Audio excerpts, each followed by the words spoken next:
It's Neil from Just Average, along with his faithful companion, Pupper's Pup Boniface the American Bulldog. Puppers would like to talk to you, through me, mind you, about the 15 barks that dog uses. I will reveal to you that Puppers is an intellectually inclined fella. He reads a lot, likes to talk about words and ideas, and usually has his nose buried in a news magazine or newspaper. And just recently he was reading about the great Austrian towering intellectual giant Ludwig Wittgenstein. And Wittgenstein, one time speaking to his students about communication, said that, well, even if your dog could speak, you wouldn't understand it because you're a human and he's a dog. So you wouldn't be able to communicate. Now, Boniface here takes great exception with that, and he argues that dogs communicate with us all the time, and they do through barks. But he also admits that most dogs haven't been through full school. In fact, they haven't been to much school at all. So they haven't learned A to Z, they've learned maybe A, B, and C. And so Boniface, just to make things easy, has labeled their barks all with the letter A. So he has 15 barks that begin with the letter A. Now Boniface can bark, and he will bark when needed, but he doesn't often bark. He's very, very discriminating about it, very selective about it. And so he says that a dog's bark are like an archer's arrow that he puts in the quiver. He might never need them all, but he can pull that one out that he needs at any one time. So Boniface was nice enough to draw up this little list for me, and I'll go through them rather quickly, but you might have heard them, and if you have any suggestions, please add to them, because he would like to compare notes with you. The first bark is a bark of anguish. If you step on his paw, he's going to yelp, but if you really step on his paw, then you're going to get an actual bark of anguish. You're causing him some kind of pain.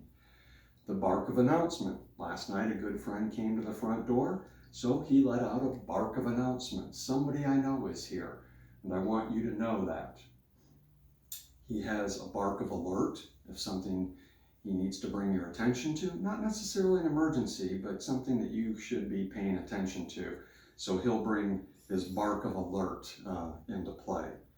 Bark of accommodation. Guests come in, he welcomes them. You're welcome in our house, he'll bark just a single bark of accommodation. A bark of approbation. He's displeased with something. Perhaps he doesn't like the movie that you put on or what you brought up for him for dinner. So he'll give you a quick bark of approbation.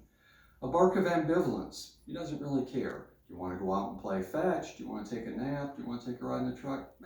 It's his meh. That's what he's saying. It's his bark of ambivalence. There's a bark of action, when he springs into action, where you throw the ball and he goes chasing after it, or he sees a squirrel or something like that. He's ready to go. He's in full flight. That's his bark of action. Bark of appetite. He's hungry. It's time to eat. You got busy, you forgot to feed him, and so he'll just give you a quick bark for bark of appetite. Bark of alarm. One time the fire alarm went off, and he gave me that bark of alarm that's higher than the bark of alert. You got to get moving, because he's got something going there that you got to be paying attention to. Not all dogs use the next one, but it's there. It's an A bark if needed, and that's the bark of attack. They're going after a squirrel, or unfortunately they're going after another dog or something like that. That's the bark of attack. The bark of assent or agreement. Hey, why don't we watch the next episode of Sherlock? Arf, he'll say. He's good with that. Bark of agreement. Bark of appreciation. You gave him a peanut butter filled bone. Oh man, he loves that. That's going to be a bark of appreciation for him. A bark of arbitration. The kids are fighting. He doesn't like it. He'll hear both sides, and then he'll give his judgment on it. Bark of arbitration. That's very similar to the bark of adjudication, where if he's looking at something, say a retirement plan, vacation plans, he'll look at that and say, okay, I'm deciding on that. I'm judging one to be better than the other. Bark of adjudication. Bark of anxiety. He's fearful. Something's bothering him. A thunderstorm's coming up. Bark of anxiety. Couple more. Bark of approval. That's his general all around. He's hanging out with his buds. He's having a good time. Sort of the equivalent of a doggy giving a big thumbs up. He's happy. He's happy with that. So those are quickly I said 15, but those were 16 barks. So if you have any others, please add to them, because Boniface, as I say, likes the words and he wants to go over those and talk to you about them. So until that happy moment, he will give you the bark of adios and the bark of au revoir, 2 more A barks. And he says, we'll see ya. So thank you for listening. All right.